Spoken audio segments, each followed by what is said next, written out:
Para 2 horas e 27 minutos, Bruno Camarão está aqui no estúdio para falar sobre o caso do Robinho. Condenado, importante sempre reforçar, não é acusado, ele é condenado. O caso já foi julgado em última instância na Itália por estupro. O Portal UOL divulgou os áudios que foram utilizados nesse processo. E, normalmente, quando a gente tem esse tipo de conteúdo, nas redes sociais aparecem imagens fortes.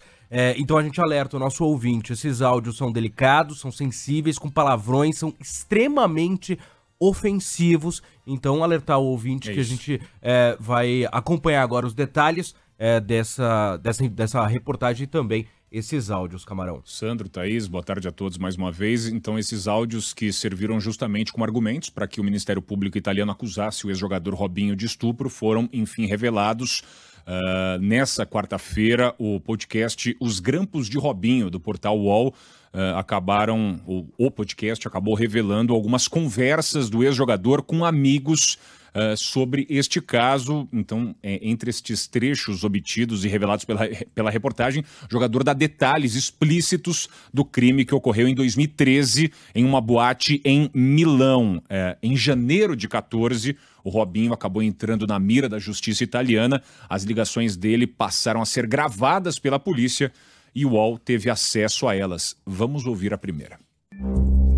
Chateadíssimo, Major. O que aconteceu, Major? O cara chamou o Jairo lá pra depor por causa do bagulho da mina, que 8 caras comeram a mina, o Jairo desesperado. Alô, Cornelião. O Robinho e outros 5 amigos, eles foram acusados de estuprar uma mulher da Albânia, numa boate em Milão, um ano antes destes grampos que somam quase 10 horas de conversa. A princípio, o jogador acreditou que a acusação não teria grandes consequências, mas quando os parceiros foram chamados a depor, aí sim o Robinho começou a pensar em uma estratégia de defesa. Por isso que eu tô rindo, eu não tô nem aí. A mina tava extremamente embriagada, não sabe nem quem eu sou. Mesmo se eles me chamarem pra alguma coisa, não tem problema nenhum. Vou lá, vou falar, primeiro, o bagulho faz há 1 ano. Segundo, não tô querendo essa menina.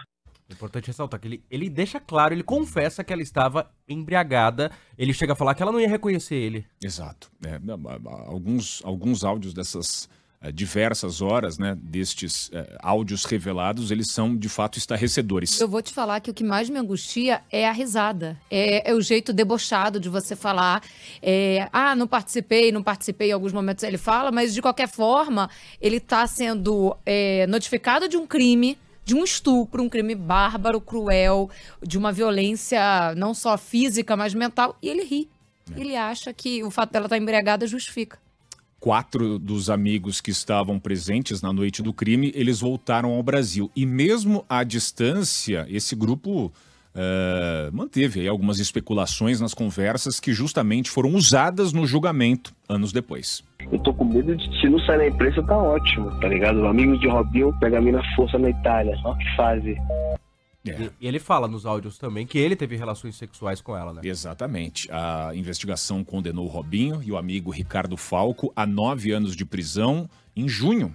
Né? Eles esperam justamente a justiça decidir se eles vão ter de cumprir a pena aqui no Brasil. O processo dos outros 4 está parado, pois eles não foram encontrados pela justiça italiana, mas esse alerta apontado pelo Sandro, que também, né, está em quase todas as reportagens em redes sociais, na mídia impressa, é um alerta de gatilho, né? Porque são áudios estarrecedores, são relatos devastadores, especialmente para a figura feminina, né? Para a mulher albanesa que sofreu isso e para qualquer mulher, né? Que se sente de maneira empática colocada naquele lugar. E, Camarão, é para qualquer ser humano com o mínimo de humanidade, de dignidade, né? A gente fala como mulher aqui, lugar de fala, né? Dentre todos que estão participando dessa conversa, mas é importante falar que qualquer pessoa com o mínimo de humanidade, quando houve uma situação como essa, se sente realmente, né, estarrecido e chocado com o que a gente ouviu, né? A gente vai voltar ao longo da programação com mais detalhes, mais trechos,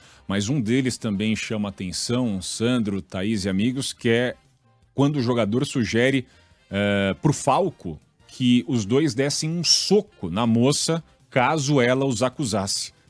Mas é no sentido figurado, né? Mas é uma violência explícita, clara, que foi projetada por este ex-jogador. O Robinho é estuprador e ele foi condenado por isso.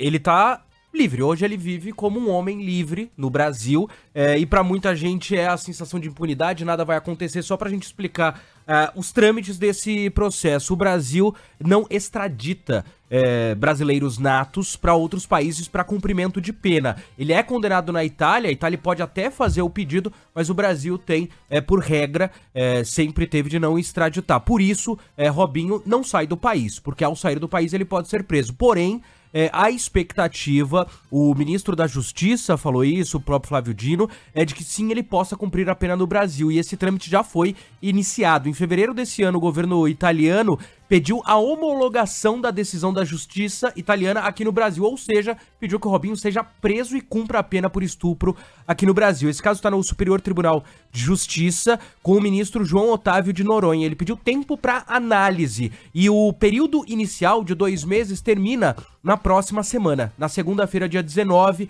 existe uma expectativa de que ainda na próxima semana ele possa dar uma decisão para esse caso ou pedir mais 30 dias, que seria o prazo final. É o último ponto. Robinho ainda, em tese, pode recorrer, eventualmente, se for decidido que ele deve cumprir a pena, mas é isso. Ele pode sim ser preso no Brasil e é claro que a gente espera, né? É isso. E a gente volta ao longo da programação. Tchau.